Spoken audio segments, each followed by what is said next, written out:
Elle est journaliste, animatrice, mais aussi productrice.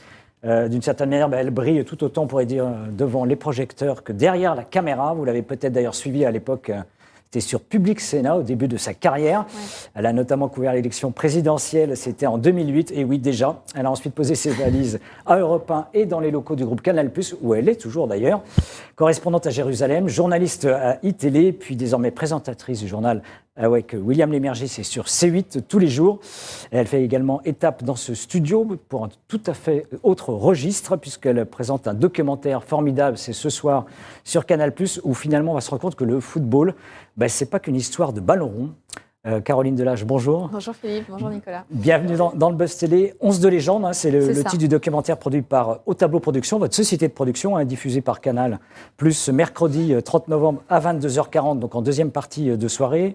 Un reportage, on va dire, émouvant, où on voit des autistes qui vont jouer au football avec d'autres enfants qui, eux, ne sont pas en effet autistes. Comment vous avez composé, d'une certaine manière, votre 11 de légende? Oui, parce que 11 de légende, c'est une expression qu'on emploie dans le foot pour une équipe mythique. Une équipe de rêve avec des joueurs de rêve. Donc nous, on a fait en effet notre équipe de rêve. Elle est composée à moitié d'enfants autistes et à moitié d'enfants pas autistes. Donc on dit neurotypiques. Normaux entre guillemets, même si le terme paraît...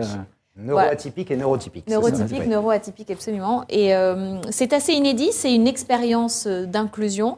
C'est inédit parce que déjà de faire jouer au foot des enfants autistes, c'était pas gagné d'avance et c'était assez audacieux.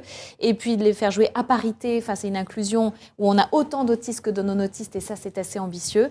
Et puis c'est inédit pour plein de choses. On savait pas trop où on allait quand on est parti et on a vécu une vraie aventure. Et pour le recrutement entre guillemets de cette équipe, ça a été compliqué justement de composé à ce 11 de légende? Donc c'est un entraînement qu'on a mis en place avec la fondation du PSG. Ça n'a pas été compliqué, en fait, beaucoup moins que ce que je pensais.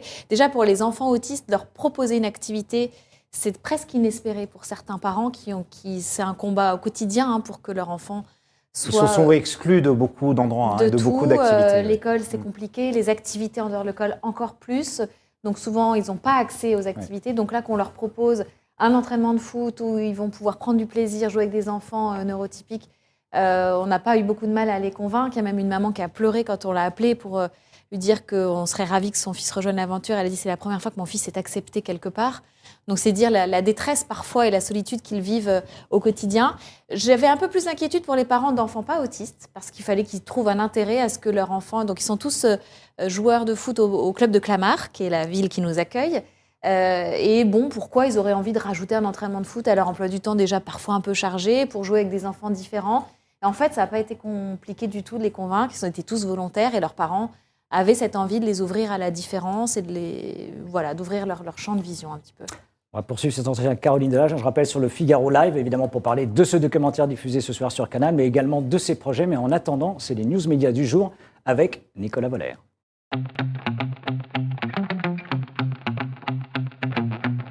Bonjour Nicolas. Salut Philippe. Caroline, bienvenue. On démarre, une fois n'est pas coutume, on va se faire un peu d'autopromo entre nous avec TV Mag et surtout pour parler d'un événement important qui arrive sur M6. Important, c'est bien le mot Philippe. Ce sera jeudi prochain, le 8 décembre, diffusé sur M6, le documentaire inédit, exclusif, bien entendu, Johnny par Laetitia, à l'occasion des 5 ans de la disparition du chanteur, déjà 5 ans. Alors vous allez me dire, au milieu de tous les docs qui sont consacrés à Johnny depuis sa disparition en 2017, en quoi se distingue-t-il? Il se distingue car c'est un film avec des images totalement inédit, intime, réalisé à partir de 700 heures d'images fournies par Laetitia Hallyday. C'est des vidéos de la vie personnelle du couple ils se sont filmés pendant 22 ans. Il y a des caméscopes, il y a des portables, il y a absolument de tout, des moments drôles avec des chants des enfants, des moments émouvants aussi, comme le voyage au Vietnam pour l'adoption de leur fille. TV Magazine a obtenu les confessions de Laetitia Hallyday. Il vous raconte évidemment les coulisses de ce documentaire exceptionnel. Ce sera dans votre Mag Télé préféré et ça sort ce week-end. C'est bien dit. Johnny Hallyday... 5 ans après sa mort, sa fascination, comment vous l'expliquez, Caroline? Johnny, c'est le boss, le patron. On n'a rien fait depuis. Oui, qu'on aime ou qu'on n'aime pas, je crois, c'est tellement une figure iconique. Oui, la fascination, je pense que c'est pas près de s'éteindre, à mon avis. On fera les 10 ans, les 15 ans, les 20 ans. Et vous pourriez faire des people, parce que souvent c'est plutôt des anonymes. À part au tableau, vous avez un invité, mais vous pourriez vous intéresser à des documentaires sur des personnalités. Bien sûr, évidemment. Il faut un accès, je crois. Il faut... L'intérêt, c'est justement quand on a des vidéos inédites, des documents inédits. Donc, bien sûr, y a des sportifs ou des artistes. J'en côtoie pas mal dans certains de mes programmes, donc je serais ravie de faire un documentaire de ce type. Ouais. Un appel est lancé si des people veulent se joindre dans votre maison de production. Allez, on parle maintenant de notre feuilleton, on va dire quasiment préféré quotidien, c'est la petite guéguerre entre Cyril Hanouna et TF1. C'est alimenté tous les jours. Hein. C'est mieux que Plus belle la vie, mieux que Tout commence. Ici, Tout commence, ce feuilleton, c'est tous les jours. Hein. Le dernier en date, vous avez laissé sur un énorme cliffhanger indigne de The Crown, puisque TF1 a mis en demeure C8 et Cyril Hanouna de corriger les chiffres qui avaient été annoncés pour l'émission Le Late Show d'Alain Chabat. Cyril Hanouna avait annoncé que l'émission coûtait 500 000 € à TF1, dont 100 000 pour payer les invités. Alors hier, il a un petit peu rectifié la mire en disant « Mes infos étaient bonnes, c'est 500 000, mais par journée. » Alors j'avais oublié de vous dire que c'était par journée. Et comme il y a 2 émissions tournées par journée, bon, forcément, on passe de 500 000 à 250 000. Quant aux invités, l'enveloppe qui leur est consacrée serait en fait destinée à payer les groupes de musique, les danseurs, les chanteurs qui viennent et qu'aucun artiste, que ce soit Jean Dujardin, Charlotte Gainsbourg, Guillaume Canet ou autres, n'est payé pour participer à l'émission. Mais Cyril Hanouna a quand même conclu, c'est une catastrophe industrielle. TF1 est en panique, ils ne veulent pas s'avouer qu'ils ont pris une tôle, je cite, ils ont l'impression que ça nous fait plaisir. Nous, on s'en fout que ça marche ou ça marche pas. Fin de l'épisode, Philippe, mais c'est pas fin de la série. La suite, ça va arriver dans les jours qui viennent. On attend avec impatience. Caroline, qu'on aime ou qu'on déteste Cyril Hanouna, on voit qu'il occupe l'espace médiatique de manière, surtout depuis cette rentrée, tonitruante. Il va trop loin un peu, ou finalement, quand il critique TF1, ou justement un député, où les propos parfois dépassent sa pensée. Ouais, je pense que ce sont 2 choses différentes. L'histoire avec le député, évidemment, les mots... il les a regrettés lui-même, donc les mots n'étaient pas les bons, mais bon, l'histoire, elle est plus grande que ça. Avec TF1, la guerre, c'est une bonne guerre. Je crois que chacun donne un coup. Ils ne sont pas en reste, il me semble. Je n'ai pas regardé toutes les émissions du Late Show, mais que j'apprécie d'ailleurs. Moi, j'aime beaucoup l'humour d'Alain Chabat. Donc chacun donne un coup à l'autre. C'est un peu un jeu. Je crois que tout le monde s'y retrouve. Un partout, la balle au centre. Allez, ça tombe bien, on est pendant la Coupe du Monde. Allez, on termine par le chiffre du jour, Nicolas.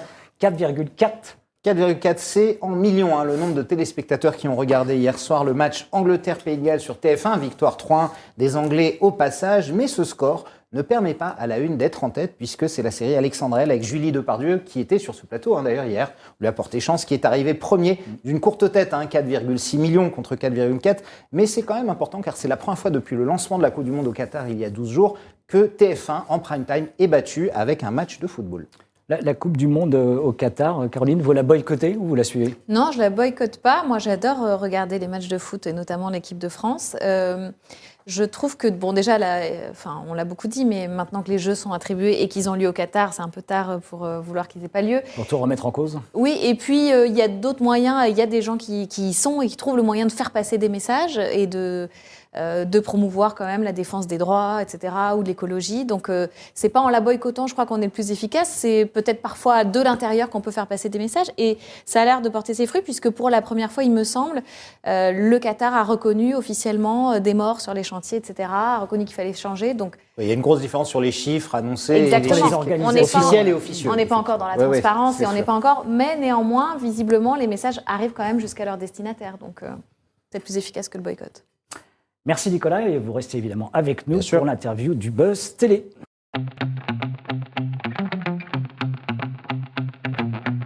Caroline Judy, Canal+ diffuse 11 de légende. C'est ce mercredi 30 novembre, deuxième partie de soirée, un documentaire que vous avez produit avec votre société Au Tableau Production, avec un S d'ailleurs. Vous avez suivi une équipe de foot composée d'enfants. On produit plein de choses.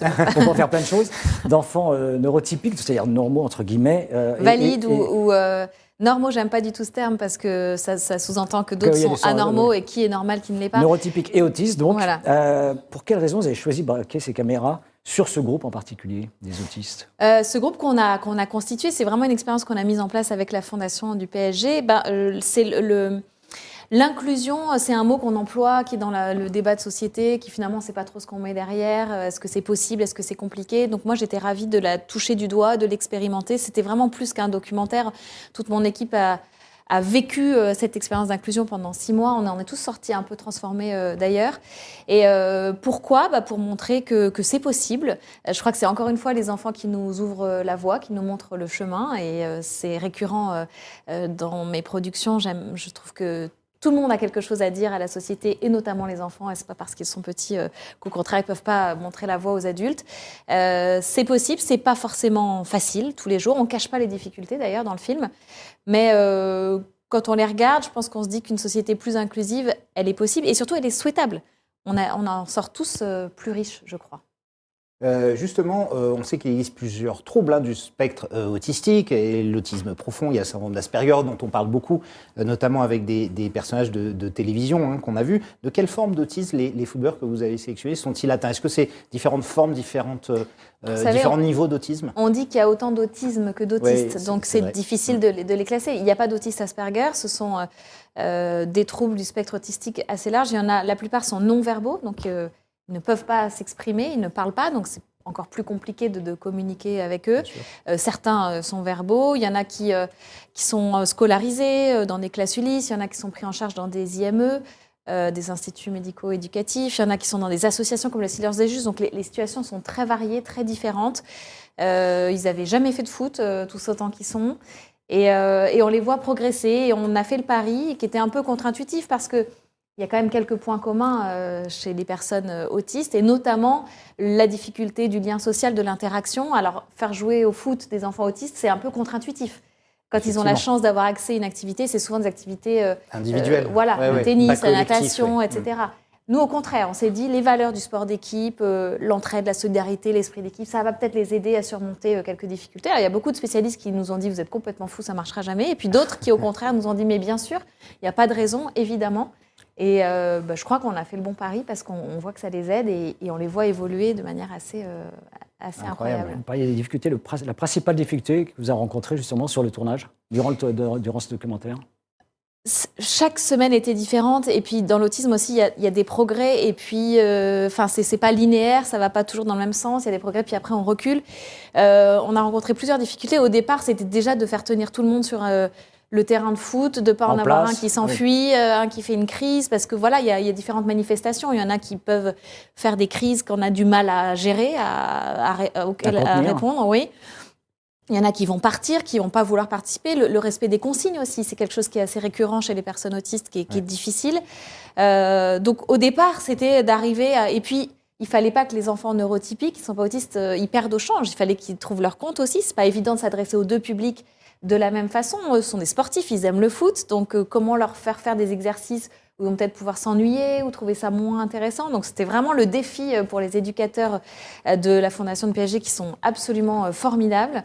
Donc, voilà, au départ, faire jouer tout le monde, essayer de mettre en place des rituels, des repères pour que petit à petit, ils s'habituent. Et puis, il y a un moment, avec mon équipe, on s'est rendu compte qu'on était en bord du terrain, on n'avait plus à intervenir, on n'avait plus à ramener les enfants. Ça marchait on tout n'arrivait seul. plus à distinguer qui est autiste, qui ne l'est pas. Et ça, c'était quand même incroyable le jour où on s'est rendu compte qu'on avait une équipe. Et on a eu beaucoup de visites parce que, comme je vous le disais, c'est assez expérimental. Donc, le ministère des Sports est venu, la délégation interministérielle à l'autisme, la fédération de sport adapté. On a plein de monde qui est passé sur les entraînements. Et à chaque fois, je me prenais beaucoup de plaisir à leur dire, je vous mets au défi de me dire qui est autiste et qui ne l'est pas. Parce qu'à la fin, on avait quand même un groupe et c'était la cohésion, quoi. Ouais. Ouais. Et justement, c'est quoi la récompense là-dessus pour les enfants? Notamment, je crois qu'il y a une belle récompense à la fin, qui est un match contre les jeunes espoirs du PSG. Il y avait un enjeu sportif parce qu'il fallait quand même qu'il y ait un but, au-delà de jouer, de s'entraîner au foot toutes les semaines. C'était qu'on arrive à disputer un match ou un tournoi avec les enfants U9, donc les moins de 9 ans du PSG. Moins de 9 ans, oui. Donc eux, ils ne sont pas là pour rigoler. Hein. Le foot, c'est toute leur vie ou presque. Ils s'entraînent plusieurs fois par semaine. Ils veulent devenir professionnels. Ils espèrent devenir pro, oui. Exactement. Et donc, avec notre équipe mixte, très atypique, au départ, on avait un peu peur. Donc ils se sont rencontrés, ils sont venus nous voir à Clamart, nos enfants sont allés à Saint-Germain-en-Laye, et puis on a ce tournoi qui est vraiment l'apothéose, la fin de saison, et où on a dû un peu changer les règles pour que ça fonctionne, mais c'est la plus belle des récompenses, c'est vrai. Mais ce qui est important, on va pas spoiler. Hein. On va pas spoiler, non, c'est vrai. Faut regarder ce soir. Mais ce qui est important, parce qu'on a beaucoup parlé des enfants autistes et de leur progrès et de ce que ça leur apporte. Mais pour moi, il était vraiment fondamental de regarder aussi ce que ça apporte aux enfants qui ne sont pas autistes. Et on a demandé à une pédiatre, on a plusieurs experts qui nous accompagnent, 2 qui sont spécialistes en autisme, un éducateur sportif spécialisé et puis une docteure en psychologie. Et on a fait venir une pédiatre qui, elle, ne s'intéresse qu'aux enfants neurotypiques pour voir s'ils y trouvent leur compte et pour voir comment ils évoluent et quel enrichissement ils peuvent en tirer. Et c'est vrai, quand on voit le chemin qu'ils font, l'estime de soi, ce qu'on appelle les compétences socio-émotionnelles, on voit à quel point ils en tirent un enrichissement. Et c'est là où on se dit que l'inclusion, c'est bénéfique pour tous et ça vaut le coup de la mettre en place. Alors, on va faire la connaissance notamment de Moussa, Émile, Clément et Blanche, qui est la seule joueuse de l'équipe, si j'ai bien compris. Pourquoi il y a Après, il y a une petite Gabrielle qui nous rejoint en Pourquoi il y a cours de si route. peu de filles dans cette aventure? Parce que le foot, Oui. ça reste finalement un sport de garçons. Non, je tenais beaucoup à la mixité. Avec la fondation de PSG, on y tenait beaucoup. Il y a de plus en plus des filles qui jouent au foot, mais quand même moins que des garçons encore. Ça prend de l'essor, le foot féminin, mais on n'est pas encore évidemment au même niveau que les garçons. Alors, chez les autistes, on a Blanche qui nous a tout de suite, qui a rejoint l'aventure et on était hyper heureux. Chez les neurotypiques, Gabrielle, qui était donc inscrite au club de Clamart, a eu connaissance de cette expérience en milieu d'expérience. Elle a dit je veux. Alors elle est venue nous voir, Thomas Raguet, le réalisateur, et moi, en disant je veux intégrer. Et on se rend compte qu'en fait elle est plus intéressée par l'ouverture aux enfants autistes que par le foot, que par le match véritablement. lui-même, Mais on a 2 filles au final et on y tient beaucoup et elles apportent vraiment quelque chose de différent. Ah, c'est pas facile de tourner avec des enfants, vous le savez, vous êtes fait au tableau J'ai depuis plusieurs années. C'est quoi les difficultés principales qu'on rencontre sur les tournages? Est-ce que ça prend plus de temps? Est-ce que les enfants sont plus difficiles à discipliner, on va dire, que des adultes? Non, pas du tout. C'est un enrichissement dingue. À chaque fois, j'en retire tellement de plaisir, que ce soit au tableau ou... il y a tout un tas de... Ça, c'est le boulot de la production, mais les autorisations... c'est évidemment très encadré, très Vous avez des dresseurs derrière pour les... Non, je plaisante. Non, pas du tout, mais toutes les autorisations, convaincre les parents qui parfois se méfient un peu de la télévision, des caméras, qui nous vont exposer leurs enfants, nous les confier, notamment les parents d'enfants autistes qui donc prennent la décision. Il y a eu des réticences concrètes d'ailleurs des parents Non, il n'y a pas eu de réticence. Ils étaient tellement contents finalement qu'on leur propose une activité. Les caméras, c'était annexe. Le plus important, c'était l'entraînement de foot. Donc, il n'y a pas eu de réticence du tout. Ils ne nous ont même pas demandé à voir le film avant qu'il soit diffusé. On a fait une projection avec tous les enfants et leurs familles au Parc des Princes pour leur montrer le résultat. Et c'était tellement émouvant de les voir réagir, de les voir revivre finalement ces 6 mois qu'ils ont vécu tous ensemble. C'était vraiment chouette. Au tableau production, c'est aussi connu pour avoir signé, faut-il le rappeler, la fameuse émission baptisée Au tableau, c'était sur C8, où des élèves interrogent dans une salle de classe des personnalités. Est-ce que ce programme va revenir ? Alors, en France, pour l'instant, c'est pas au programme. Moi, ce qui était très important pour moi et pour Mélissa Thuriot, qui produit l'émission en France, c'était de revenir pour l'élection présidentielle parce que, voilà, c'est un enjeu politique. Et pour moi, Au tableau, c'est une émission politique qui participe à l'exercice démocratique. Donc, on est revenu pour la dernière élection présidentielle. Ça, c'était fondamental. Pour l'instant, il n'y a pas d'émission en projet. Il y en aura peut-être, ça peut changer vite. Mais en revanche, j'ai le bonheur de voir ce programme adapté dans 10 pays jusqu'ici. Et ça continue.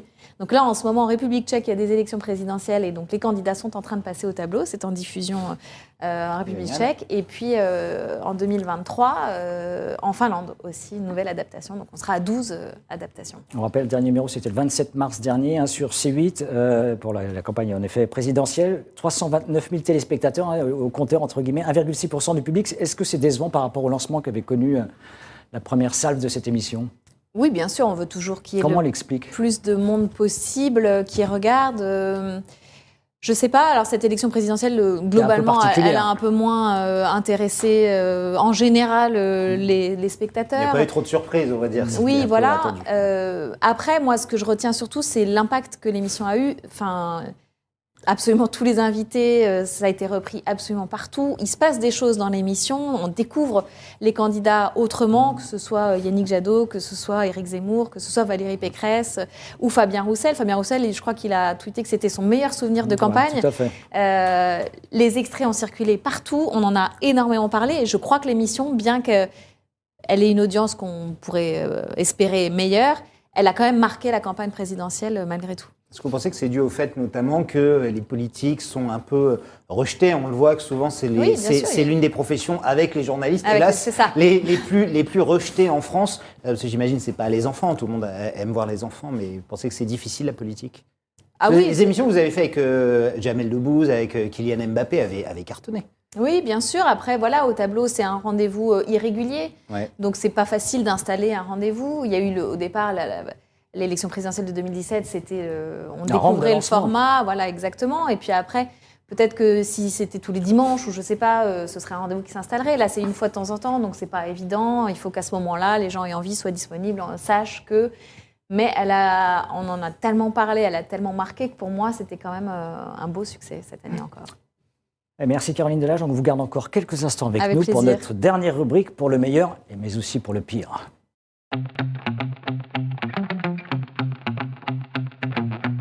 Allez, on commence par le meilleur. Oui, bien sûr. soyez indulgents. Allez. William, à midi, j'ai dit à 12h45, c'est tous les jours sur C8. Qu'est-ce qui vous motive à incarner encore aujourd'hui, au quotidien, ce rendez-vous? Bah, Dans déjà, un exercice très différent de celui, en effet, au tableau ou de documentaire ou de oui, productrice. mais qui est finalement mon métier depuis toujours. Je présente le journal depuis... votre présentation au début, qui était très fidèle et très élogieuse, m'a fait prendre un coup de vieux quand même, parce que je me suis rendu compte que finalement j'étais un peu... Public Sénat, ça a l'air loin déjà. Oui, non ça a l'air loin, en effet. Présenter le journal, c'est mon métier premier et c'est ce que j'ai toujours fait, donc j'y prends beaucoup de plaisir. C'est le seul journal de C8, il est à 12h45 dans l'émission William à midi.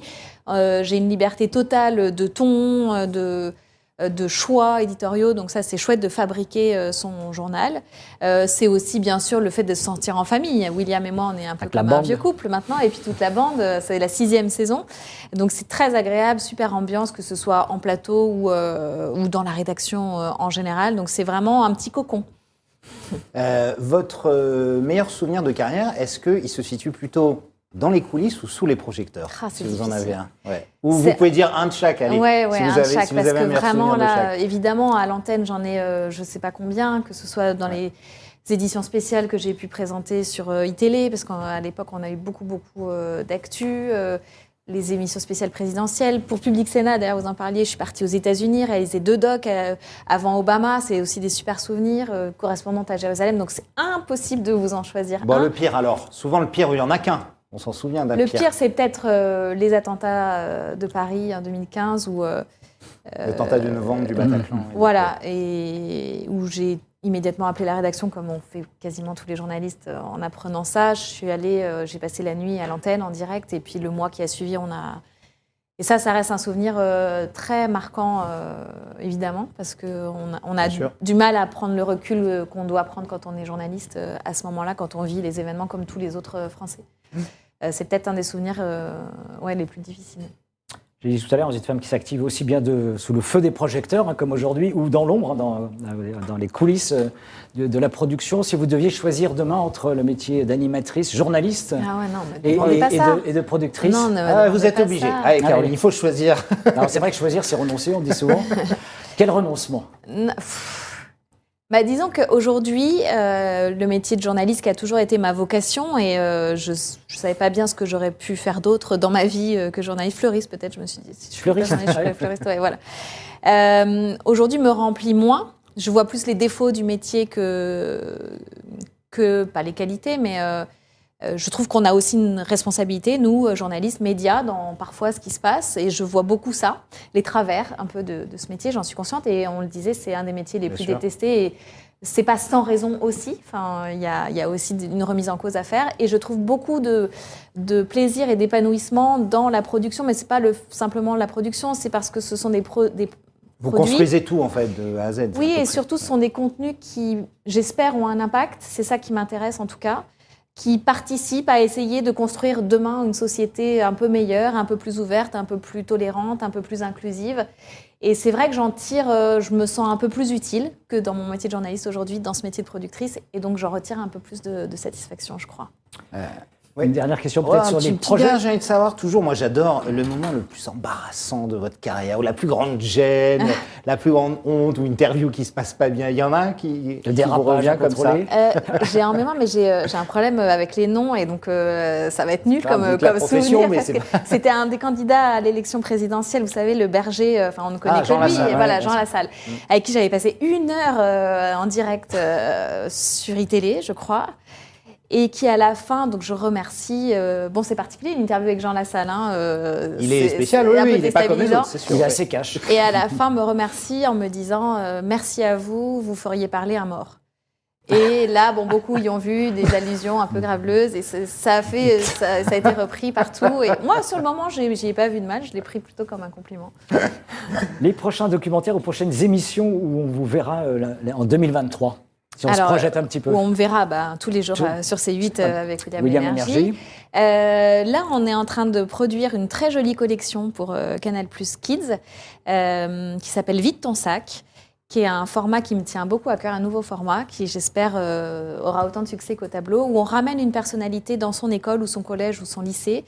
On lui donne un sac rempli d'objets Madeleine de Proust, et avec les objets, il raconte ou elle raconte son enfance, sa scolarité, à quel point cette époque fondatrice, finalement, est déterminante dans l'adulte qu'il ou elle est devenu.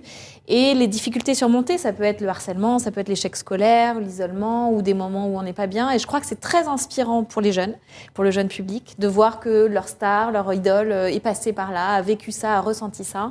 Et puis c'est beaucoup d'émotions aussi de retourner dans son école. Moi, ça m'a donné envie de faire l'émission. J'aimerais bien m'auto-inviter dans cette émission.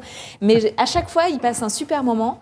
Puis il y a des surprises, on fait revenir des personnalités importantes. Enfin voilà, c'est un très jolie collection. Je suis très heureuse de produire. Nouvelle collection. Et un petit scoop, c'est le premier invité. Le premier, je ne sais pas dans quel ordre ça va être l'un des invités phares diffusé. Pour nous faire saliver. Bon, allez, un petit nom comme ça.